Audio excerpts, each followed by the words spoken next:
تلك الرسل فضلنا بعضهم على بعض منهم من کلم اللہ ورفع بعضهم درجات.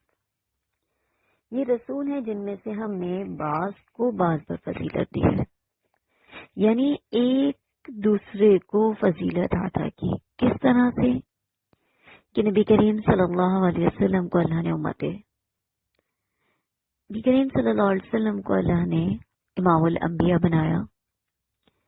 حضرت عیسیٰ علیہ السلام کو اللہ نے روح اللہ، حضرت ابراہیم علیہ السلام کو خلیل اللہ، حضرت موسیٰ علیہ السلام کو کلیم اللہ. یعنی کسی نہ کسی اعتبار سے اللہ نے کسی نبی کو فضیلت عطا کی. ان میں سے کچھ ایسے ہیں جن سے اللہ نے کلام کیا اور ان کے درجات کو بلند کیا، اور ہم نے عیسیٰ ابن مریم کو واضح دلائل معجزات عطا